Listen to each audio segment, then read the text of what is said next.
berada di Temo.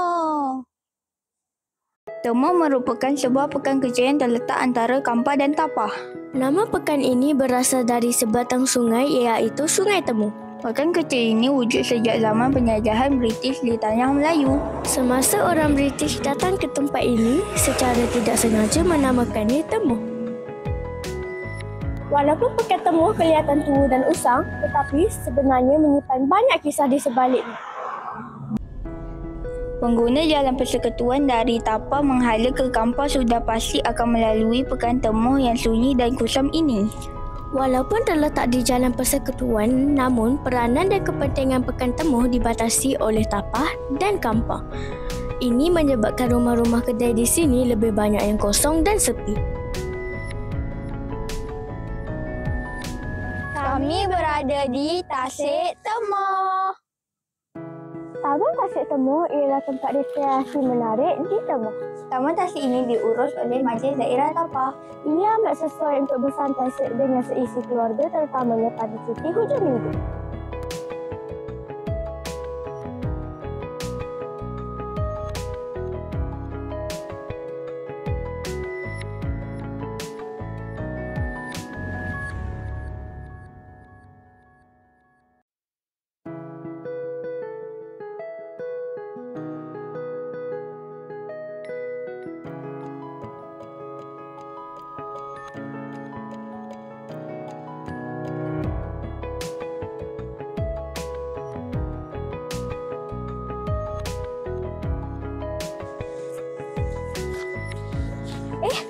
Kak Ifa, tengah buat apa tu? Dania, tadi aku terdengar angka kat kedai makan cakap dekat Temo ada telur jambu. Telur jambu? Jom kita cari sama-sama. Jom. Kak Ifa, tengok tu. Wah, Jom masuk. Jom.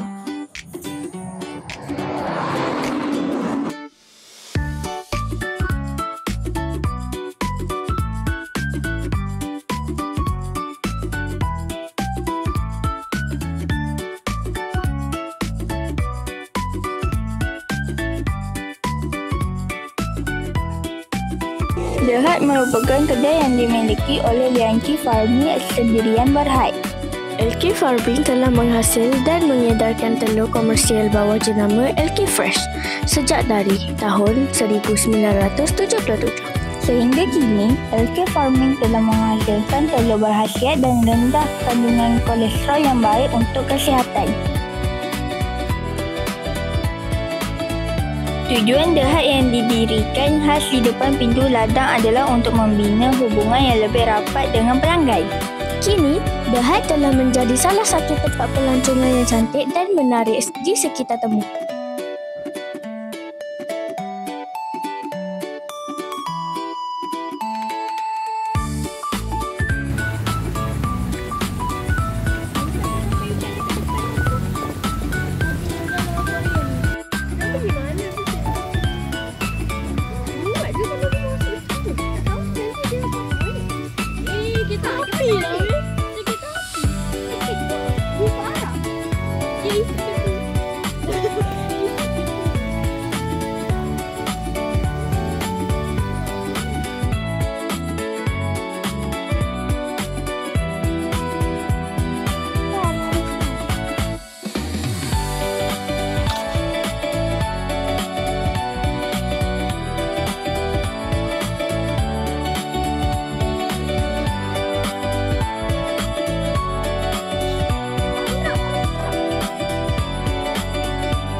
Wahai pengguna jalan persekutuan, mohon singgah dan teroka pekan yang misteri ini.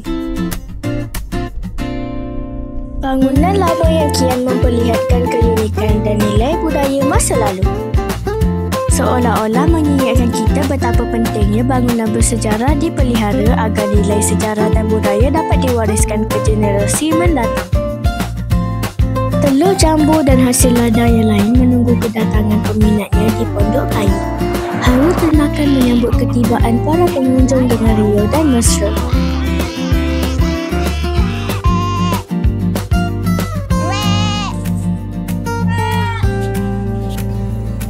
Tasik temuh yang tenang menunggu kedatangan para pencinta alam. Angin bertiup sepoi-sepoi bahasa membuatkan kita berasa dingin dan tenang. Moh datang ramai-ramai ke Tasik Temuh. Di sinilah kita mendekatkan diri dengan fitrah, air yang tenang, udara segar dan gelak tawa keluarga tersayang.